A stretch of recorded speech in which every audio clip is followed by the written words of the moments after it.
for years, I was totally silent about my meditation practice.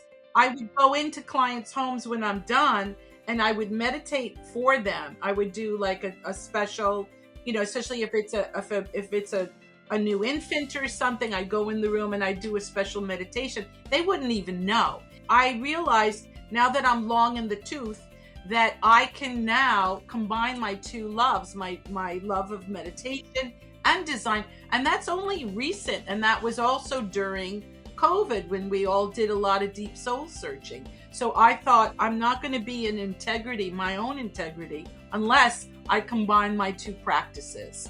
I've been doing that all along, but give voice to it. But it's like it also just kind of caught up, right? Because now everybody is into, this practice, which is great. That I celebrate.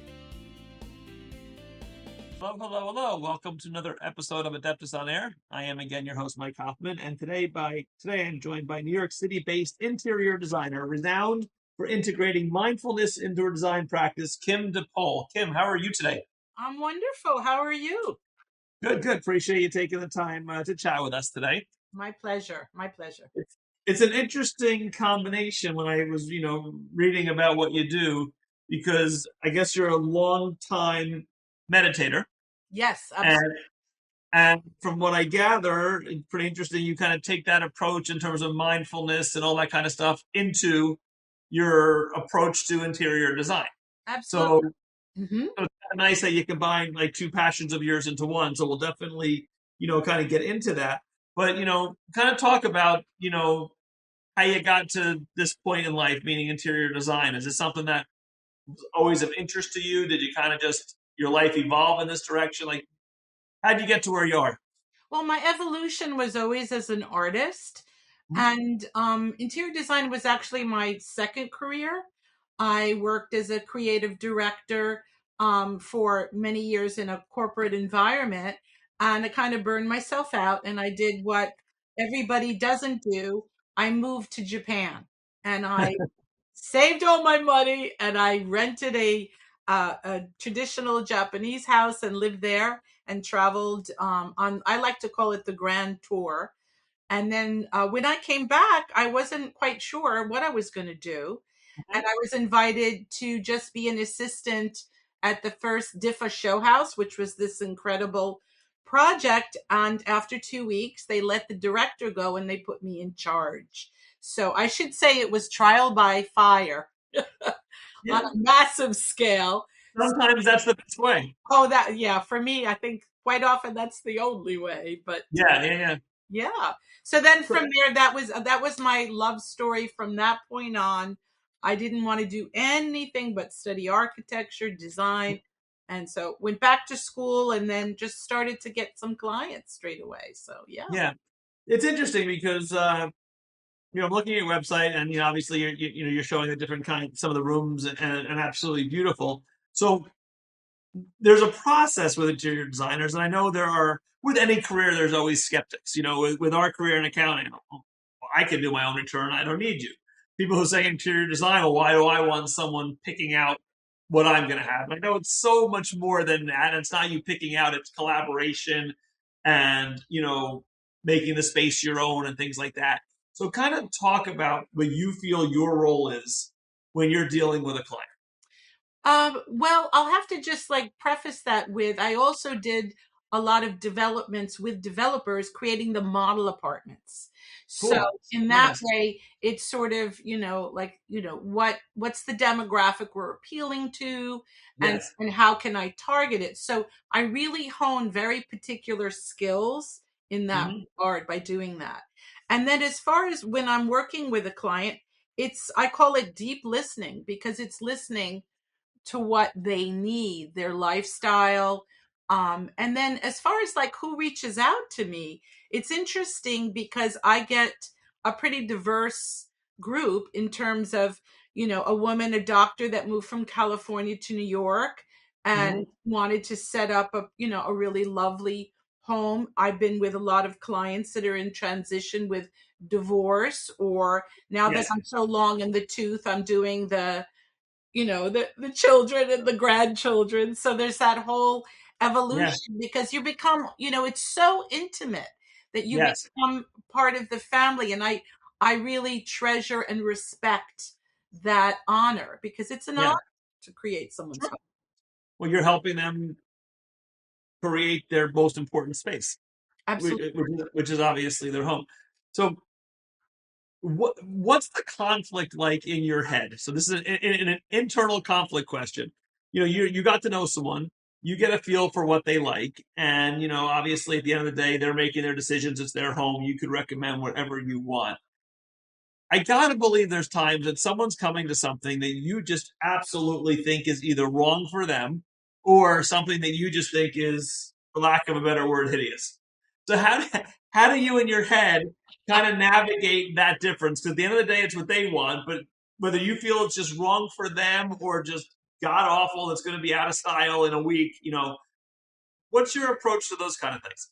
Well, that's interesting. But I can honestly say I've never had that experience, because Good. I really go in deep on them expressing what they love. So many designers will impose a Yeah. style aesthetic. I am not that designer.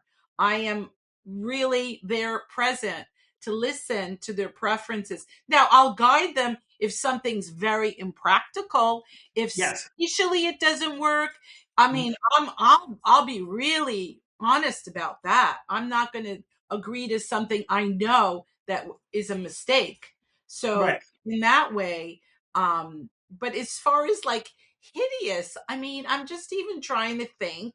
Maybe even a fabric. It could be a fabric selection. It doesn't have to be a Well, couch, but then, maybe. okay. Well, then you become very graceful, and you make other recommendations, and you do a little song and dance, and you Yeah. just kind of but in the end, if that is what brings them joy, that Sure. particular pattern, then yeah, I'll make it work. I love a challenge. I'll make it. It's a good possibility that room then won't go on your website, but that's okay. I'm just kidding. Yeah. Yeah. Right, that Yeah, that you I'm need looking at the website. amendment, I think, on some of Yeah. these. No, exactly, exactly. So I'm looking at your website. I'm looking at as we're talking right now, and I'm looking at some of the pictures.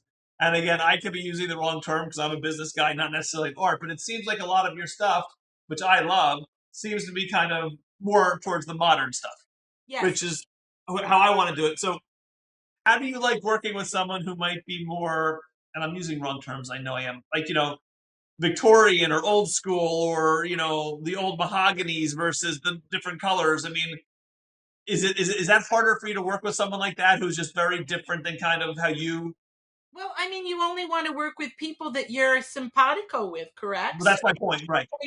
So if you're asking me that question, then I will say maybe I'm not the right person for Yes. you. And also in the process, I will always say I require you to interview no less than 3 other designers, Yeah, yeah, including yeah. you. I don't just jump to it. Oh, you're gonna, Right. no, no, no, because it's a long process. It's an Yeah. intimate process, and trust is the biggest word Yeah. in the relationship, isn't it? So yeah, I would not be appropriate, but I do have to say I was asked to do a French period space for a client, and I loved it. I mean, for me, it gives me the opportunity to widen my repertoire, to educate myself. That's the whole reason why I love my profession, is because it is all about education. It's all about learning and being open, really, and knowing the rules but breaking the rules too. Oh, that makes a lot of sense. So as I mentioned earlier, meditation, and like I know you've kind of brought that in to kind of build, people's safe space and an area that they can be mindful of them, of their true self. So how does that kind of make your approach maybe different than another interior designer? Well, I have to give you some context for that, because basically Yeah. for years I was totally silent about my meditation practice. I Okay. would go into clients' homes when I'm done, and I would meditate for them. I would do like a special, especially if it's a a new infant or something, I go in the room and I do a special meditation. They wouldn't even know. So I came to this epiphany when I was on a development site where we were asked to do 150 kitchens and bathrooms for a developer. And so I got to see a really upscale condo building and to see how people live. And it was devastating. It's not like I expected it to be decorated in any way, but Right. it was so not mindful on so many levels. So I realized now that I'm long in the tooth that I can now combine my two loves, my love of meditation and design. And that's only recent. And that was also during COVID when we all did a lot of deep soul searching. So I thought I'm not going to be in integrity, my own integrity, unless I combine my two practices.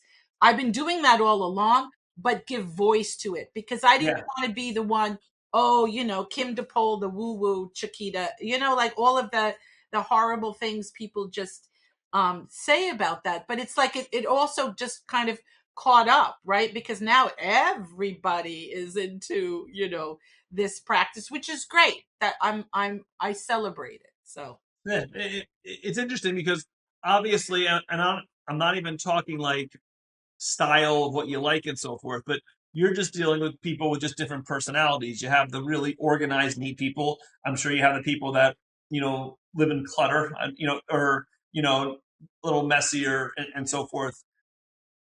When you're interviewing them and as you're progressing with them, and maybe it's even you're seeing the space they're kind of living in now yes. before, so you're kind of judging it. How do those personality traits kind of play into your process? I have to be very responsive. I have to be respectful. I can't push. I can Mhm. open and invite. Yeah. And that's why it's really about them going within, not me imposing the exterior. So, and quite often there might be trauma involved with that. So in going with this combination of design and mindfulness, I'm in some deep waters. Yeah. And um, that's the challenge too, because especially when there's trauma or some other a loss of a loved one, Yeah. that gets very complicated. And so what that requires is me being more mindful and patient and understanding and working with the word grace, quite frankly, because it's a challenge. But I know in the end I'm going to add some light, and where it's very constricted, it'll open. So Yeah. yeah. Because I'm sure, as an accountant dealing with people, you're dealing with them and you're especially with more consulting basis when there has been things in their life changes, Oh, divorce, yeah. death, and so forth. So, we always joke that at times we become, to an extent, a marriage counselor, a psychiatrist, that kind of thing to our clients. I'm sure you get a lot of that too. If you're dealing with someone who's recently divorced and not only are looking to find a new house and design it, but just reinventing their life again.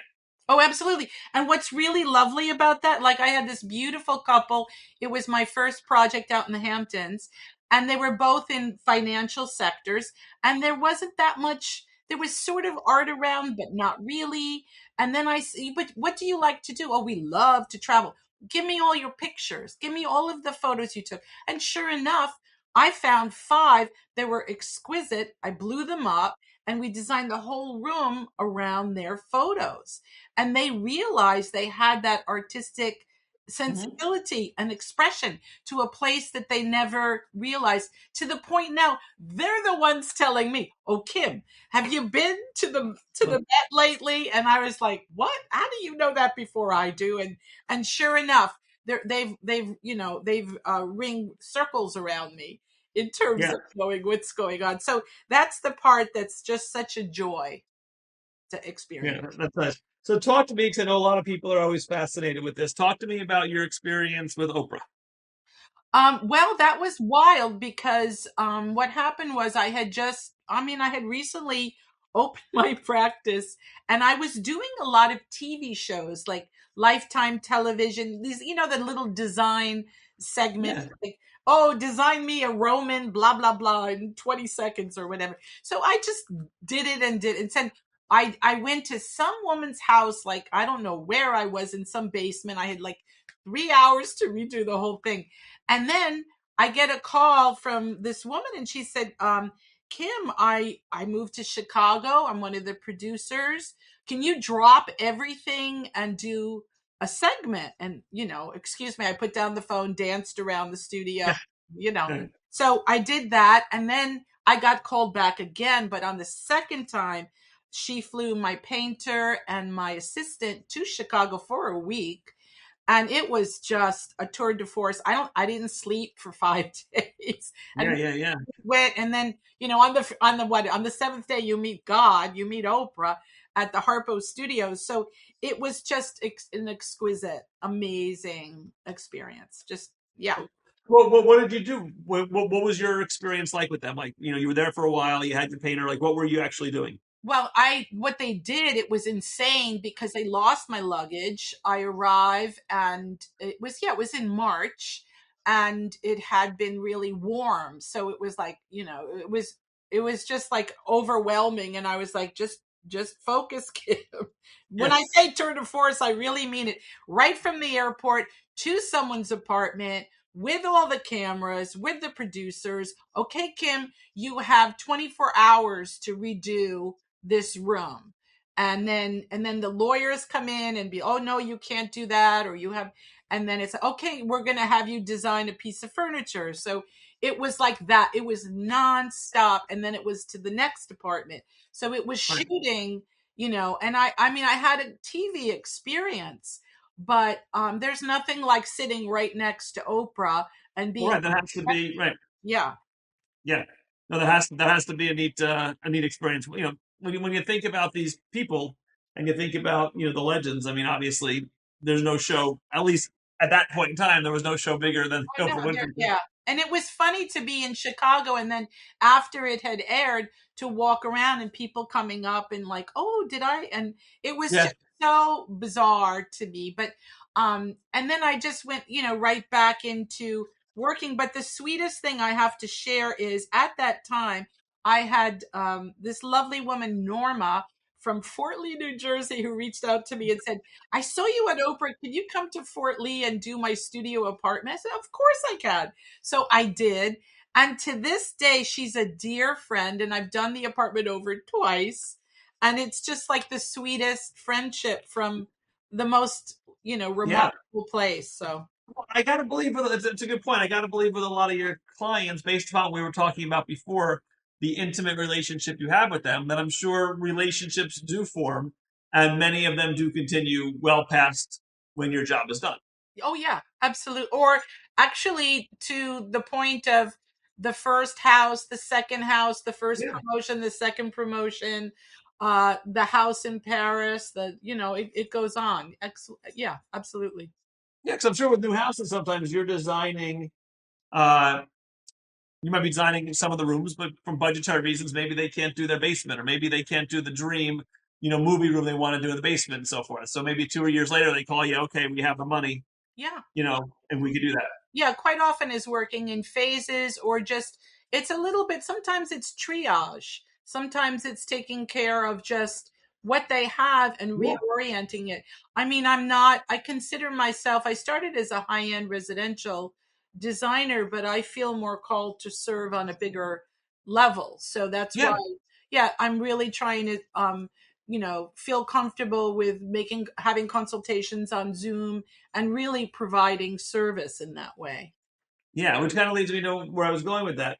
You know, how is the industry, or at least how you're looking at it, for you going to evolve over the next 3 to 5 years Oh, it's as technology shifts and AI becomes more prevalent? Like, how are all these things factoring into what you're going to do?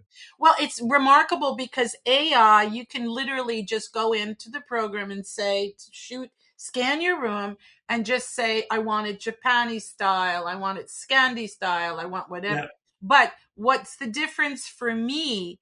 That's the other reason why it's more imperative to go inside to create the outside, because it's not an external force telling you what to do. Even when you're yeah, looking at, maybe you're going to get more confused having all those choices. But when you have the capacity to be able to articulate what you want, what you need, rather than it imposed.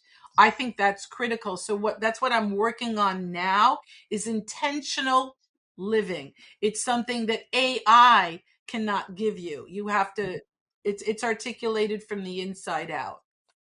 Right, because to your point, you could say, create me a room of this style, but that style isn't necessarily reflective of what you need that room to be. Exactly. Or to have it really support you spatially, economically. I mean, there's so many different, and what phase you are in your life, or maybe who you want to become. I mean, Yeah. yeah. I really consider containers as launch pads for creativity. And I don't Mhm. think going to AI and just having a style, imposed on you is the answer. I really don't. Yeah. But for some people, is it a good first step just to get ideas? So, I mean, the first step for me on my website is taking the style quiz. Why? Because there's Right. a language of the elements, just like for you with the accounting, profit and loss, balance sheet, Yeah, yeah, like yeah, people need to know the language to be able to work with you, right? yeah. Otherwise, you can't help them. Agreed. So it's funny. That's exactly where I am on your website right now. That was my next question to you. So talk to me about this quiz that you offer. Well, the quiz, it's free, and then basically when you get the results, you get an answer of which category you're in, which gives you some clue as what your aesthetic preference is. And Mhm. then for your listeners, I was offering they can give me an email or go on my website, and then I could spend some time with them and go over the results and maybe guide them a little bit. Yeah. That was something I wanted to offer for your I listeners. appreciate that. Thank you. Oh, Yeah, and we'll get your website at the end so you can give all that information.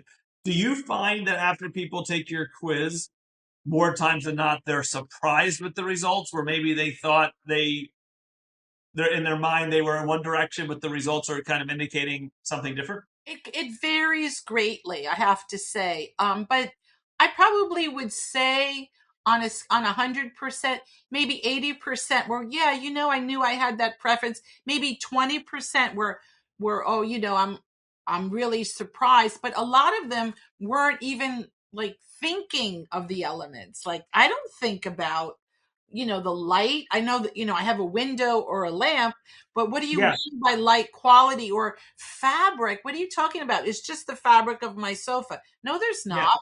There's what's in your bed, what's on your pillow, there's so many nuances to the layering of what constitutes your home. Yeah, because I think there's a few aspects, and I know my wife and I have talked about this over the years.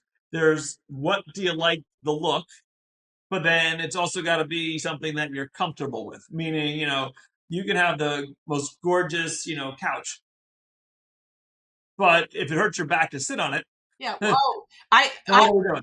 I have something called the tush test. I Yeah, don't ever buy, I really don't like to buy sofas or anything online yeah, because you can't test it out. I mean, right, it's ridiculous to me. Same way, I mean, look at the mattress market, how that's changed, right? They mhm, mail it to you. I mean, they send it to you so you could test it and then bring it back, right? So, yeah, yeah, and then think about there's always the car analogy. How much time do you spend in your car? How many hours do you right, spend on your sofa? Um, yeah, and shouldn't it be comfortable? A bad analogy for me. I'm a typical New Yorker. I don't even know how to drive, but right, right, right. it's the Yeah, car analogy, so to yeah, speak. it's true.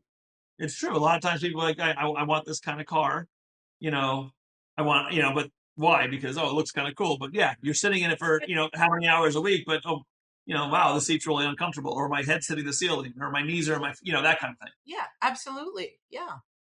Yeah. So because, when you have bigger houses, I think people don't use every room.